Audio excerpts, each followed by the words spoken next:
मैं आपको सुना रहा हूं एक ऐसी कविता जो रायचंदों पे लिखी है। ये रायचंद क्या होते हैं? ये वो लोग होते हैं जो किसी के भी कोई भी काम में राय देने आ जाते हैं। काम किसी और का है, ये राय देने आएंगे। आपका मकान बन रहा है, ये खुद का स्कूटर मोटरसाइकिल का पेट्रोल जला के आपको राय देने आएंगे। आप मांगो मत। मेरे एक दोस्त की दादी मर गई, हम उठाने की तैयारी कर रहे, इतने में ही मेरे कंधे पे एक ने हाथ रखा। मेरे से कहने लगा, भाई साहब कहां ले जाएंगे? मैंने कहा पिक्चर हॉल में ले जाएंगे। बोले यार आप बहुत मजाक करते हो। मैंने कहा मर गई है तो शमशान में ले जाएंगे। बोले नहीं नहीं, मेरा कहने का मतलब है नए वाले पे ले जाएंगे कि पुराने वाले पे ले जाएंगे? हमारे उज्जैन में 2 शमशान है। मैंने कहा नए वाले पे। बोले यार पुराने वाले पे ले जाते तो वहां का मजा कुछ और है यार। मैंने कहा इस डोकरी को कहीं भी जला दो, इसके जलने से तेरे मजे का क्या लेना देना। पर नहीं साहब, आदमी राय दिए बगैर छोड़ता नहीं है। आप देखना कभी आपके यहाँ बड़ी शादी में कोई दिवंगत हो जाए, शांत हो जाए, अल्लाह ताला के पास चला जाए, ऊपर चला जाए भगवान के पास, तो आप देखना उसको अपन जब आखिरी टाइम पे ले जाते हैं, वहां चिता जमाते हैं। वहां चिता जमाते समय भी एक आदमी बोलेगा आखिरी में, बोले किशोर ये भारी वाली लकड़ी अलग रख ले, ऊपर रखने के काम आएगी। ये होते हैं रायचंद जो वहां तक पीछा करते हैं। इनका एक ही काम राय दो। मैंने वहां से एक हास्य व्यंग की कविता पकड़ी है। आप सबका सुनने का मानस हो तो तालियां बजाकर एक बार जोरदार मुझे आदेश कीजिए, मैं सुनाता हूं कविता। ये रायचंद होते कैसे? ये कविता का जन्म कहां हुआ? मेरे एक दोस्त ने मिठाई की दुकान खोली और बेचारे ने बोर्ड लगाया कि हमारे यहाँ ताजी मिठाइयां मिलती हैं। अगले दिन एक रायचंद हाजिर हो गए। बोले बेवकूफ, जब यहाँ मिल रही है तो ऊपर हमारे यहाँ लिखवाने से क्या फायदा? बोले क्या करूं? तो उसने कहा साफ करवा इसको।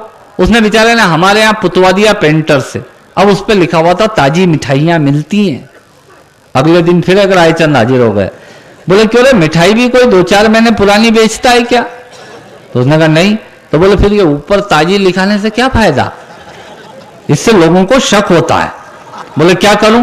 बोले मिटा इसको। उसने बेचारे ने ताजी भी मिटवा दिया। अब उस पर लिखा हुआ था मिठाइयां मिलती हैं। अगले दिन फिर एक रायचंद, राय बहादुर राय सिंह हाजिर हो गए। बोले बेवकूफ, जब नीचे शोकेस में मिठाई रखी है तो आदमी पहले नीचे मिठाई देखेगा कि ऊपर पढ़ेगा? बोले नीचे देखेगा। बोले फिर ऊपर मिठाइयां लिखाने से क्या फायदा? उसने कहा क्या करूं? उसने कहा साफ करवा इसको। उसने बेचारे ने मिठाइयां साफ करवा दी। अब उस पर लिखा हुआ था मिलती हैं। अगले दिन फिर एक रायचंद हाजिर हो गए। बोले क्या फोकट में मिलती है? बोले नहीं, पैसे लेके देता हूं। बोले फिर मिलती का क्या मतलब? तो उसने कहा क्या करूं? बोले साफ करवा। उसने बेचारे ने मिलती भी पुतवा दिया। अब उस पर लिखा हुआ था है। अगले दिन फिर एक रायचंद हाजिर हुए।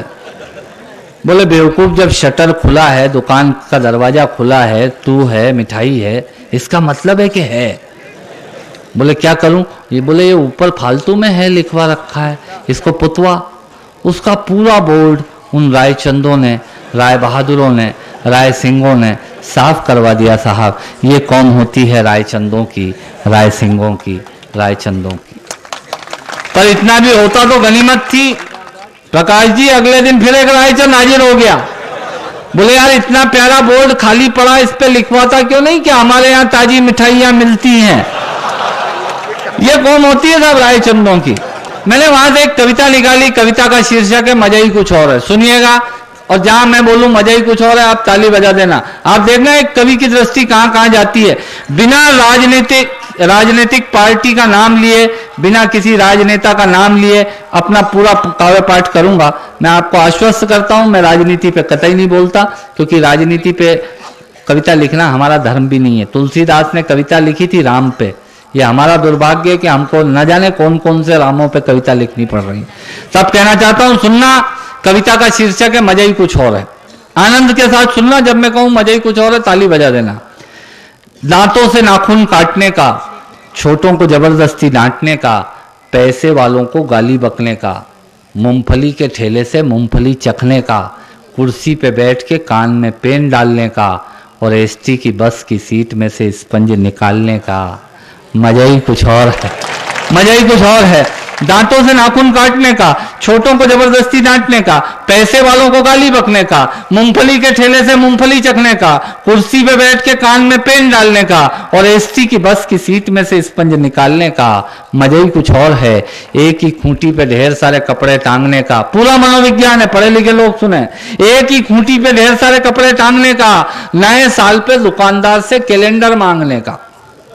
भले घर में जगह नहीं होगी पर पूछेगा, सेठ अब कैलेंडर वैलेंडर नहीं आया कहीं। एक ही खूंटी पे ढेर सारे कपड़े टांगने का, नए साल पे दुकानदार से कैलेंडर मांगने का, चलती रेल में चढ़ने का, दूसरों की चिट्ठियां पढ़ने का, मांगे हुए स्कूटर को तेज भगाने का और खुद को नींद नहीं आने पे पत्नी को जबरदस्ती जगाने का। मजा ही कुछ और है। चोरी से फल फूल तोड़ने का, खराब ट्यूबलाइट और मटकों को फोड़ने का, पड़ोसन को घूर घूर के देखने का। छोरा ऐसा खुश हो रहा है जैसे उसका चरित्र चित्रण हो रहा है। चोरी से फल फूल तोड़ने का, खराब ट्यूबलाइट और मटकों को फोड़ने का, पड़ोसन को घूर घूर के देखने का, अपना कचरा दूसरे के सामने फेंकने का, बाथरूम में बेसुरा गाने का और थूक से टिकट चिपकाने का। मजा ही कुछ और है। ऑफिस में लेट आने का, फाइल को जबरदस्ती दबाने का, चाट वाले से फोकट की चटनी डलवाने का, बारात में प्रेस किए हुए कपड़ों पे फिर से प्रेस करवाने का, ससुराल में साले से पान मंगाने का और साली की पीठ पे धौल जमाने का। मजा ही कुछ और है। ताली बजाओ यार, ऐसे उठाओने जैसे मत बैठो, नहीं तो मैं बैठ जाऊंगा। चलो मैं कविता छोटी कर देता हूं, मेरे पास बहुत सारे फार्मूले हैं।